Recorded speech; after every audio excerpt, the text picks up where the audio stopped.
asalaamaaleykum wa rahmatullah suñu mbokku téléspectateur Sen TV ak seen chaîne YouTube Clair Vision seen serviteur Clédor Sène moo dellu si di àggaleek yéen waxtaan bi ñu sumboon ci gazu Sénégal pour indi ci ay yeneen xeetu leeral comme ni ngeen ko xamee suñu chronique yi passé waxoon nañ leen fii ay jamono Fortesa dafa xëccoo ak Senelec gazu Sénégal ba yóbbu ko Cour suprême attaqué benn décret boo xam ne ndax yoonu Sénégal dafa ne bu ñu produire gaz wala pétrole Sénégal mooy jël li mu soxla ba pare li ci des doog a dem bitim réew mais dañu attaqué décret boobu ñu jëloon pour appliquer disposition loi boobu pour jox gaz bi Sénélec dafa jaraloon Fortesa kon mu dem ba Cour suprême attaqué décret boobu en annulation ñu àtte Sénégal ñàkkal annulé décret boobu léegi gazu Gadiaga comme niñ ko waxee ci rapport ITIE bu 2016 21 millions de normomètres cubes yi nga xam ni moom la ñu produire lépp dañ ko affecté Sococim au détriment de Sénélec loolu muy ay mbir yu doy waar ci loo xam ne ñun ñoo ko moom Sénégal la war a jëriñ parce que ci jamono yi comme ni ñu koy gisee am na benn bateau boo xam ne dañ koy jëlee Turquie bateau bi centrale électrique la bu mag a mag bu am 12 turbines à bord def nañ ci drapeau Sénégal comme ni ñu koy gisee nii déjà ak drapeau Turquie ça veut dire que pare na contrat yi signé nañ ko ay milliards la yoo xam ni ñun gisuñu ko amuñu ci benn lu leer donc bateau bi dafay defar courant di ko jaay Sénélec te li ci doy waar mooy même GNL gaz naturel liquéfié bi nga xam ni moom mooy génn Gadiaga moom lay utiliser pour defar courant pour jaay ko Sénélec mais gaz ba muy defaree courant da koy jéggaani bitim réew donc gaz boobu dafay fay transport bu ñëwee fii fay douane ak TVA ñu dog ko lakk def ci courant jaay ko Sénélec donc choix de politique énergétique yooyu lu waroo ak intérêt Sénégal la lu waroo ak intérêt consommateurs yi la parce que dafay alourdir facture énergétique bi parce que mënoon nañu brûler combustible yi ñu am fii pour defar courant mu gën a yomb ci Sénélec gën a yomb tamit ci clients yi wala parce que centrale yi nga xam ni defar nañ ko pour mu fonctionner au fioul wala au diesel yépp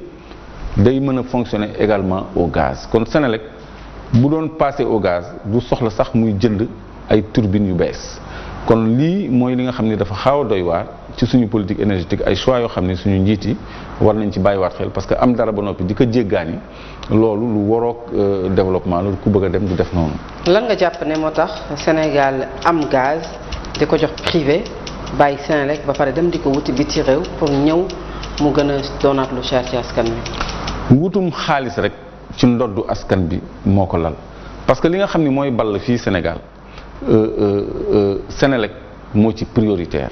Sénélec am na ay moyens techniques gérer forage moom bu ko mënul Petrosen mi nga xam ne moo ñu représenté ci wàllu pétrole ak gaz war na mën a exploiter fii champ gazier comme yeneen dëkk yi Afrique yi nu ñu koy defee di exploiter seen bopp ne serait-ce que pour besoin yu Sénélec kese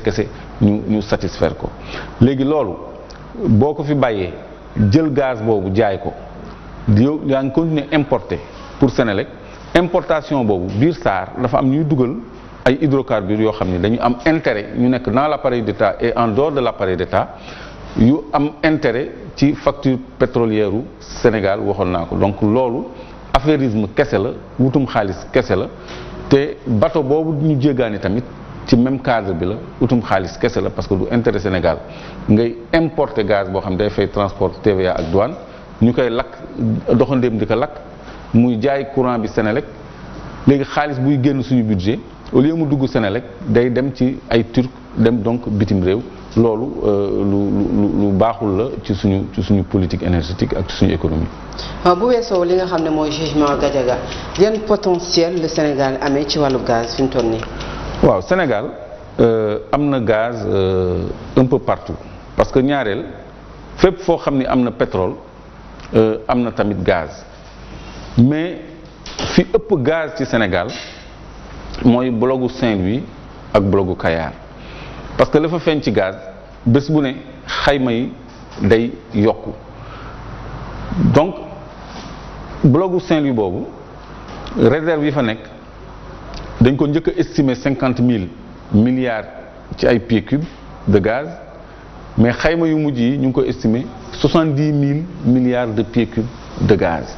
yoo xam ne mën nañ ko exploiter pendant 270 ans loolu moo nekk Gëmbël bi nekk Saint-Louis ak Kayar Sangomar tamit am na pétrole mais am na aussi gaz Sénégal daal mën naa ni fépp gaz la bassin sédimentaire bi yëpp am na pétrole am na gaz mais li ëpp ci gaz mu ngi nekk ci blocu Saint-Louis ak Kayar. bloc yooyu ndax moom moo fi indi woon coow li jëm ci Petro-Tim ba ñu tudd ci ki nga xamante ne mooy Aliou Sall. waaw justement bloc yooyu nag mooy bloc yi ñu jox Petro-Tim bu Aliou Sall nga xam ni moo indi coow li parce que président Macky Sall bi mu prêter serment avril mai juin la signé ñaari décret 2012 596 ak 2012 597 jël ñaari bloc yooyu jox ko rakkam ak Franck Timis te loolu mooy alal bi ëpp pour Sénégal ci wàllu gaz surtout que gaz dafa nekk enjeu mondial donc tey jii bu ñu gisee dayoo gisement boobu dañuy comprendre lu tax ñu gaawantu teg ci loxo parce que loolu alal bu dul jeex la alal bu bëri la parce que ci projection de production yi BP ak Cosmos ñu ngi def ay études ñoom ñu ngi installer d'abord ay plateformes flottantes pour liquéfier gaz bi ay terminal méthanier méthane mooy gaz liquide boobu méthane la tudd ay benn terminal méthanier maanaam benn usine bu nekk ci biir ndox mi la ñu defar pour ngàcc gaz bi liquéfier ko yóbbu ko bitim réew en attendant benn tuyau buy jógee Nigéria jëm Espagne pare tuyau boobu 2021 lay pare moo tax ñu ni 2021 la ñu commencé exploiter gaz bi donc choix boobu tamit sax lu ñu war a xoolaat la parce que tey jii bu fekkee ni ñun mën nañu produire gaz war nañu am genre raffinerie gaz terminal méthanier lañ koy wax mooy usine bu mag boo xam ne ci la ñuy conditionner gaz bi ci lañ koy liggéeyee fu mel ni Lompoul wala Potou mën nañ ko fa def nga xam ni léegi ñun dinañ ci am avantage nit ñi dañ ci am liggéey et cetera mais bu ñu jëlee usine bi def ko biir géej tubaab yi kese ñoo ciy liggéey ñun duñu xam lu fa xew duñ ci am benn avantage te loolu comme ni ñu leen koy wanee ni ay travaux yu pare la yoo xam ni Eiffage moo ko réalisé voile béton bi nga xam ni mooy def brise lames yi ñu ngi ko defaree fii Môle 8 Dakar defar nañ ko ba pare installé nañu le terminal méthanier bu fonctionnel lii du image 3 dimensions léegi lii image réelle la donc plateforme bi pare na c'est fonctionnel parce que man annoncé woon naa ko fi donc choix yi yëpp ay choix yu bon la te ñoom ñu ngi envisager produire 14 millions de mètres cubes de gaz du par an du par mois mais par jour 14 millions de mètres cubes de gaz la ñuy produire ci bloc boobu par jour donc on comprend dès lors li tax mu nekk premier souci président de la République ak rakkam ñu octroyer bloc yooyu ci conditions yi nga xam ne ba léegi moom mooy indi polémique boo xam ne ñun duñ ci taxaw mais ñun dañ leen di niital rek potentiel bi ak importance bi mu am ci wàllu li mu ñu mën a indil ak ci wàllu li mu ñu mën a rapporter suñu digganteeg waa bitim réew parce que enjeu stratégique la pour Europe ci wàllu contrôle gaz bi diggante Russie ak Union européenne kon tey jii potentiel u 14 millions de mètres cubes par jour mën na def différence entre les Russes et les Européens ci wàllu contrôle gazu Europe donc mu nekk beneen dimension boo xam ne dañ ci am intérêt mais ñun dañu jël lépp joxe ko brader ko parce que ci 14 millions de mètres cubes boobu ñun 700 000 mètres cubes lañ ci am maanaam 5%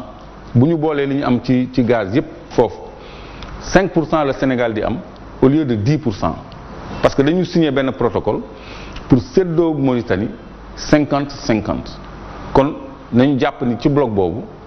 5% la ci Sénégal am ak li gaz bi bëri 14 millions 700 000 mètres cubes lañ ci am